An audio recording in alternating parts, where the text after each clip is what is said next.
Well, hello everyone, and welcome to FranTastic InSights, where we provide insights from some of the coolest people in franchising. My name is Alesia Visconti. I am the president and CEO of FranServe and Franchise Dictionary magazine. Now, FranServe is the largest franchise consulting organization in the world, and our mission is really very simple. We look forward to helping changing people's lives through franchise ownership. And we do that through a network of incredible franchisors and franchise consultants, all who are dedicated to helping candidates explore franchise opportunities. And today I have one of my incredible franchisors with me, Bob McQuillan. He is Chief Development Officer for One You Love Homecare. Welcome to the show, Bob. Thank you, Alesia. Great to be here. Thanks for having me on. Well, I will tell you, I would much rather do this in person, but you know, Zoom is a good second. So I'm giving you virtual hugs and saying hello to you. Right back at you. I would rather be in person as well. Absolutely. You know, Bob, I'd love it if you could share with our listeners a little bit about your brand and, you know, what it does and really what traits make it unique in the category as well. Sure. One You Love Home Care we're actually a young brand, and I would venture to say, and I'm not going out on a limb here, but I think we're going to be a disruptor in the industry. And there's a couple reasons why. The founder and CEO, David Giacobo, has spent about 20 plus years in the senior care and home care field and used to sell medical devices. David saw a need based on really his own personal experiences with his grandparents to provide a better resource for seniors. Now we do personal care and companion care, so we are not medically based at all, and it's all private pay, so no need to go through insurance companies. But the one thing about One You Love Home Care that's unique is we have a technology portion to our offering that just doesn't exist today. Whereas, and David saw this when he developed the company, he saw a need for accountability and communication for not only just the caregiver and the patient, but more so the caregiver, the company, and the patient's family. And so this set of software tools allows the ability for the family members to go onto a family portal to receive information ongoing about their loved ones. There are assessment tools, games that can be played. There is a group of software solutions that are geared towards mild cognitive impairments. So it's without getting into too many details, it is a way for the caregiver to be accountable, to interact with the patient or the customer, and for them to almost receive a diet of fitness for the brain. So it's really unique in that perspective. David started franchising the business in mid 2019 and had already sold 12 franchises. We will sell at least 4 to 6 more between now and the end of the year, which is very exciting for us. So there's kind of the platform and the infrastructure, which I believe is going to provide leaps and bounds of advantages for the company in years to come. Well, I love it. It definitely sounds exciting, and you can see from the projected growth and the path that other people feel it's exciting as well, right? So congratulations on, as you said, becoming a disruptor. That is one of the exciting things about franchising that can happen at any time. Sounds like One You Love Home Care is definitely doing that. So kudos to you guys. Thank you. Absolutely. Now, I know you're a newer brand, so I might get the answer of everywhere, but are there specific markets or areas that you would like to develop more than others? I'm sure, you know, there's a number of places and markets you want to expand into, but is there anything in particular that stands out for you, Bob? So right now our growth is occurring in the top 3 off my head is Houston, Texas, for some reason is absolutely on fire. Dallas, Texas is on fire. Florida, as you might imagine, for our type of vertical industry is absolutely on fire. And then other areas, Atlanta, Georgia, Pennsylvania, New Jersey, and if I were to pick another, North Carolina, and the Carolinas in general. Those are right now, everything that I see coming to fruition as far as deals happening, those are the areas where they're going to happen first and often. Awesome. Very good. Sounds like great areas too for development. So I love it. I love what you ticked off there. That sounds great. Great Now, market. And to your point, I mean, we really, I mean, with only 12, 13 units sold now, the entire country is up for grabs. right, lots of opportunity. I was just going to say that for the listeners, for our consultants, definitely lots of opportunity, which is always a wonderful thing. I mean, this way people can get into the hot market. So that's great. Right. We're talking about, ownership and franchisees. Now, can you share with us, Bob, what traits that you look for in a new franchise owner? Yeah.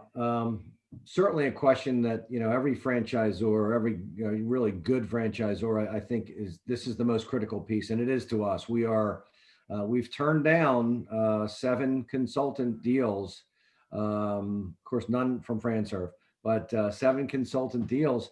Whereas we just didn't feel it was the right fit, right, for the model. And one of the main reasons, and I think this is really part of the industry, when you've been dealing with certain companies for so long, and look, we compete against great companies, don't get me wrong, but a lot of them offer a semi-absentee type of ownership. We will not allow that at One You Love. So that sometimes is a misconception. I think only because we haven't been in the industry for very long, but others have, and they do offer that. And if that's at their discretion, then that's fine. But we don't play ball that way. So, but what we do look for. Former business owners, we love the corporate track and employees that have been around for a while. People that have had personal experiences with seniors, maybe their parents or grandparents, seem to tend to kind of drift towards this model. Not that, of course, that's a prerequisite or criteria for joining us, but it seems to us help in the way they look at this, in their viewpoint. We love multitaskers, people that are good with technology, and people that can communicate well. Obviously, are great folks for us. And then in our business, we call it the power of 2. You kind of need an inside person and an outside person. The outside person is really your outside sales, and they're going to work with a finite group of what we call referral sources. Your inside person will handle the books, probably scheduling, fielding phone calls, and basically anything that the caregivers need, they're there to assist for.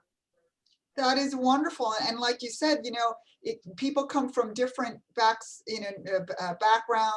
but they have that common bond of wanting to be part of the community, wanting to help others, having some compassion in terms of dealing with seniors. So now, one of the things that I did not hear you say, though, was about someone who had to have a true experience in home care. I didn't hear you say that. So do they need to have that, Bob?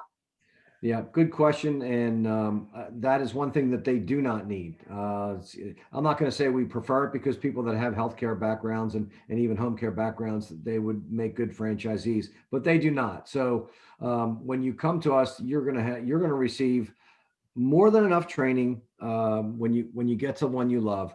But what we're looking for really are the organizational skills, the communication skills. Certainly education is important as well. And if you've got some type of healthcare background, that's even a plus. But you don't need to have been in this business prior to joining as a franchisee.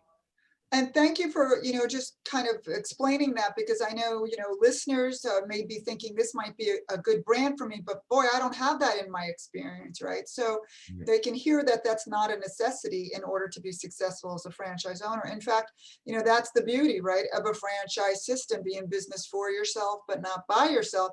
That's why there's training and operations and support, so that's the beauty of the franchise. People don't have to reinvent the wheel over and over again. Now, Agreed. Bob, also, go ahead. I'm sorry. No, agreed. I was just agreeing with you. Absolutely. I agree with everything you said. Yeah, well, that's why we love franchising, right? Right, exactly. Now, I think, if I'm not mistaken, too, you have a veteran discount. Is that correct? We do. We have a 20% veteran discount. And actually, the more I learn about this industry, the more that resonates, because, you've seen people, and helping people in this business is paramount. obviously. And, there's very few people that are more important than our veterans, and they have usually typically helped people along the way themselves. So that's important. We want to take care of them first and foremost. Well, thank you for that, and that's a generous discount. I'm sure, as you know, many people know I'm very active, right, in helping veterans find the path to franchise ownership. And a Sure. brand that, appreciates them and shows a discount like that, really does make them feel that they're welcomed into that community. So thank you, all the veterans for your service, and thank you, Bob, for offering that generous discount. It means a lot Absolutely. to us, and I'm sure to the veterans and their family especially. Thank you, Alicia. You bet. I'd like to go a little bit deeper now, Bob, if you don't mind, and talk about, one of my favorite hashtags on social media, and that's, the hashtag of franchise strong. Now, I'm probably guilty of using that hashtag more than I do my own company hashtags because I feel very passionate about franchise strong. To me, it just embodies everything that franchising is. It's the family, it's the commitment, it's a group of professionals who care about helping people's dreams come true of franchise ownership. And Sure. certainly 2020 has been a big wake-up call for a lot of people in corporate America that maybe that's not the ticket for them, right? There's not the security they thought. They don't want to deal with commutes. They don't want to deal with the non-flexible lifestyle. Franchising offers all of that. So to me, the concept of franchise strong is exactly that. No matter what, we move forward, we overcome obstacles, we help people fulfill their dreams. I'd love to hear what franchise strong means to you and to your brand. Well, I mean, I think you could probably be on any chamber of commerce in the world, Alicia, and basically say what you just said, and you'd have a lot of followers, that's for sure. So franchise strong for me means, of course, all the things you said, but to me, it's the relationship between the franchisor and the franchisee. That's kind of really the bond of this, what franchise strong means to me. Um, you think about the process itself when you're first introduced to a prospective franchisee, and then you're going to develop a relationship. Well, you have to have credibility, you have to have rapport, you have to have a track record to do those things. And that's why the franchise strong relationship in my mind is the true relationship between the franchisor and the franchisee. You're going to help that, and I can look at my own experience with the franchise formerly that I've been with. My wife and I, we were by no means ready to retire from a financial standpoint, and it meant a lot to me to develop that relationship. And I see the same things happening today with One You Love Home Care. It is the reason you get into franchising shouldn't be all about the money, right? The reason you get into franchising is because you love mentoring, you love helping people, and you love building something. And that's what we're building first and foremost is the relationship. And then after that, of course, it's the business. And then after that, it's the things you mentioned, like whether it's working in the community, building those types of relationships and giving back. That's what franchise strong means to me. I love it. And yes, that relationship between the franchisor and the franchisee, that is a long-term, wonderful relationship that, is mutually dependent on each other's success. So it's a wonderful, wonderful relationship. Thank you for pointing that out, Bob. Yeah, Absolutely. I agree with you 100%. great. I love the way that you think, and I love the way that the brand, positions itself with the technology and the ways that it does to stand out. I think those will definitely be game changers for you guys. So I'm anxious and eager to see how that all develops.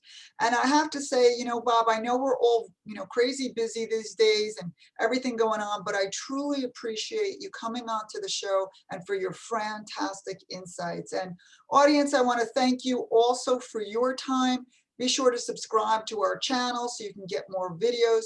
But Bob, I want to turn it over to you before we wrap up for some of your final thoughts. Well, first of all, thank you, Alicia, for giving the opportunity. I mean, this isn't our first rodeo together, and I'm sure it will not be our last. So thank you for that. And I've always continued to appreciate that relationship. I guess my final thoughts as one, I don't think I'm alone in this one. I am really going to be very, very happy to wrap up 2020. And we are, I am, I'm like hashtag franchise strong, but hashtag vaccine is what I'm thinking right now. So I'm certainly looking for a new start in 2021 to get this whole mess behind us. And I'm looking forward to developing new relationships. As you know, we talked about being that franchisor, franchisee. That's really what makes this industry tick. So I'm really interested in doing that, and certainly interested, as always, continuing to further develop our relationship, because as you said, you're the largest in the industry, and who wouldn't want to be part of that? So thank you for everything that you've done, and certainly looking forward to a 2021. Well, Bob, always a pleasure. You're such a delight. I wish, as I said, it was in person. I love chatting with you. Your insights are always wonderful. So thank you again. I truly appreciate it. And I just have to say, as we wrap up, have a fantastic day.